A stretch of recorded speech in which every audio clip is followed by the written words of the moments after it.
Bonjour à tous, je m'appelle Yassine Tlili et aujourd'hui je vais vous présenter l'article CNDNC, Frequency Prompt Guide Transformer for Image Restoration, par Shihab Zhou et ses collaborateurs. Cet article propose une nouvelle approche pour améliorer la qualité des images dégradées en utilisant les informations fréquentielles comme prompt. La restauration d'images est un problème fondamental en vision par ordinateur. Imaginez prendre une photo sous la pluie et dans le brouillard. L'image résultante est dégradée. Le but est de nettoyer cette image pour retrouver sa version originale. C'est crucial car une image de mauvaise qualité peut rendre difficile l'analyse par un algorithme ou même par un être humain. Les méthodes classiques utilisent des CNN, ou plus récemment des transformers. Cet article innove en proposant d'utiliser les caractéristiques fréquentielles de l'image dégradée comme des prompts pour guider le processus de restauration. Les méthodes actuelles ont leurs limites. Comme vous le voyez, les CNN voient bien les détails locaux mais peinent sur la vue d'ensemble. Les transformers, quant à eux, sont meilleurs pour le contexte global mais leur mécanisme d'attention a tendance à lisser l'image, perdant des détails importants comme les textures fines. Même les approches récentes utilisent les prompts, se focalisant surtout sur l'information spatiale. Or, une pluie fine n'affecte pas l'image de la même manière qu'un épais brouillard, au niveau des fréquences. L'article postule que négliger cette information fréquentielle limite la qualité de la restauration. Face à ces limitations, les auteurs proposent FPRO avec plusieurs contributions clés. Premièrement, l'idée centrale d'utiliser des prompts basés sur les fréquences. Deuxièmement, un modèle appelé GDD qui apprend dynamiquement à séparer les basses et hautes fréquences. Troisièmement, un bloc nommé DPP contenant deux sous-modules, LPM pour gérer les basses fréquences et HPM pour les hautes fréquences. Enfin, ils montrent que leur méthode obtient des résultats de pointe sur 5 tâches différentes de restauration d'image. Voici l'architecture globale de FPRO. On voit deux branches principales. En haut, la branche de restauration, une image dégradée entre, passe par une convolution pour obtenir les caractéristiques initiales FS. L'encodeur, composé des blocs FFN et convolution, réduit progressivement la taille spatiale des caractéristiques. Puis le décodeur, incluant en plus la tension multitête, réaugmente la taille. Des skip connections relient l'encodeur au décodeur pour préserver les informations à différentes échelles. Finalement, une convolution génère le résidu et l'image restaurée est obtenue en ajoutant ce résidu à l'image d'entrée. En bas, la branche prompt, la nouveauté, elle part aussi de FS. Le Gated Dynamic Decoupler sépare FS en basse fréquence FLO et haute fréquence FHI. Ces caractéristiques entrent ensuite dans le DPP, Dual Prompt Block, qui contient les modules LPM et HPM que nous verrons plus tard. Le DPP génère les prompts finaux. Les sorties du DPP sont injectées via des convolutions dans les différentes étapes du décodeur de la branche supérieure pour le guider. Zoomons sur le GDD. Son but est de séparer les caractéristiques FS en basse fréquence FLO et haute FHI. Pour cela, il apprend dynamiquement un filtre passe-bas FL. Regardons l'équation et la figure pour voir comment FL est créé. Le modèle extrait tout d'abord une information globale via Global Average Pooling et suivi d'une convolution 1x1. Ensuite, il extrait une information locale via une autre convolution directement sur FS, utilisée pour le gating explicite via Sigmoid, multiplié par le filtre de base. Après la combinaison vient la normalisation. Et enfin, il passe par une fonction softmax. Le softmax ici force les coefficients du filtre FL à être positifs et assommer à 1, ce qui en fait un filtre passe-bas efficace. Finalement, le filtre passe-bas est appliqué par convolution aux caractéristiques d'entrée FS pour obtenir FLO. Le filtre passe-haut est simplement l'identité moins FL et appliqué de même manière sur FS pour obtenir FHI. Après le GDD, les caractéristiques FLO et FHI entrent dans le bloc de prompt double.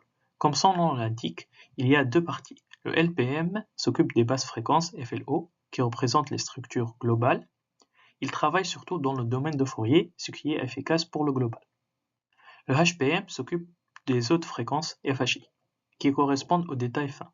Il travaille dans le domaine spatial avec une attention localisée. Les deux utilisent aussi l'information venant du décodeur pour affiner les prompts qu'il génère. Commençons par le LPM, qui gère les basses fréquences. Tout d'abord, on redimensionne FLO pour qu'il corresponde à la taille des caractéristiques du décodeur FL. Puis, on applique une transformation de Fourier pour passer au domaine fréquentiel. Dans l'espace de Fourier, on multiplie les caractéristiques par une porte apprise. Le but est de sélectionner les fréquences importantes. Toujours en Fourier, on injecte le prompt basse fréquence appris par multiplication. Puis on utilise la transformation inverse de Fourier pour revenir à l'espace spatial. On obtient alors fprompt, le prompt prêt à être employé. Notez bien que faire ces étapes en Fourier est très efficace, équivalent à une grande convolution spatiale mais bien plus rapide. Enfin, on utilise un mécanisme d'attention global. Pour raffiner ce prompt, on utilise l'information du décodeur FL. La query vient de FL, the key et la value vient du fprompt, après un attentive average pooling qui lise et résume l'information. Enfin, l'attention calcule la sortie finale fout qui sera utilisée pour guider le décodeur principal. Passons au HPM qui s'occupe des hautes fréquences. Tout d'abord, on redimensionne FHI pour qu'elle corresponde à la taille des caractéristiques du décodeur FL. Contrairement au LPM, le gating se fait ici dans l'espace spatial. On multiplie les caractéristiques FHI apprises par une porte. Le but est de sélectionner les zones spatiales importantes contenant les détails pertinents. On injecte ensuite le prompt haute fréquence appris par multiplication. On obtient alors fprompt. Ce prompt aide à identifier les motifs spécifiques aux hautes fréquences, comme les textures ou les artefacts de pluie. Pour affiner ce prompt avec l'info du décodeur, on utilise une attention locale par fenêtre. Les caractéristiques sont découplées en fenêtres. L'attention standard query key value est calculée indépendamment pour chaque fenêtre. Le query vient du FL, the key et value viennent du fprompt. Les résultats des fenêtres sont rassemblés pour former fout. L'attention locale est utilisée car les hautes fréquences sont par nature locales et c'est computationnellement plus efficace. Maintenant, il est temps d'évaluer le modèle. Mais comment mesure-t-on la qualité? Tout d'abord avec le PSNR. Il compare la valeur maximale possible d'un pixel à l'erreur quadratique moyenne entre l'image originale et l'image restaurée. L'équation du MSE est simplement la moyenne des différences au carré pour chaque pixel. Plus MSE est faible, plus le PSNR est élevé, plus c'est mieux. On fait aussi l'évaluation avec le SSIM. Il mesure la similarité perçue en comparant la luminance I, le contraste C et la structure S entre l'image. Il va de 0 à 1. Plus proche de 1, plus c'est mieux. Maintenant, utilisons ces métriques pour évaluer les modèles. Nous comparons fPro au modèle de pointe sur 5 tâches différentes: la suppression de pluie, le retrait de gouttes, la suppression de orage, le défaultage et la suppression de bruit. Le tableau confirme clairement que fPro atteint ou dépasse systématiquement les meilleures performances actuelles. Cette réussite constante sur un ensemble varié de dégradations démontre l'efficacité de l'approche par prompt fréquentiel et sa capacité à produire des reconstructions de haute qualité. On a montré que fPro est meilleur par les résultats quantitatifs, mais rien ne vaut le visuel. Voici un exemple de la tâche de suppression de pluie. Voici l'image dégradée, voici l'image de référence. Maintenant, regardez les différences entre la méthode fPro et les autres méthodes. Comme vous le voyez, dans fPro, la pluie est mieux partie. La texture ici est plus nette et les gains en chiffres se traduisent bien par une meilleure qualité visuelle. Les auteurs ont vérifié l'importance de chaque module. Ils ont fait une étude d'ablation. Comme vous le voyez, les tableaux montrent que retirer JDD ou LPM ou HPM dégrade les performances, ce qui montre l'efficacité de fPro en totalité. fPro a aussi des limites. Voici un exemple d'échec sur une scène nocturne très dégradée.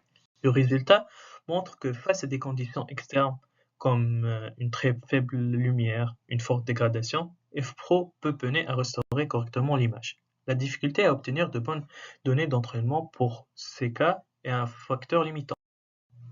Pour conclure, fPro est une méthode innovante. Utilisant des prompts fréquentiels, ses composants clés GDD et DPP lui permettent d'atteindre des performances de pointe sur diverses tâches de restauration de manière efficace. Bien qu'il reste des défis, ce travail démontre clairement l'intérêt et le potentiel d'exploiter le domaine fréquentiel pour améliorer la restauration d'images. Merci pour votre attention. J'espère que cette présentation vous a permis de bien comprendre les idées derrière fPro et comment exploiter des fréquences pour améliorer la qualité de restauration d'images.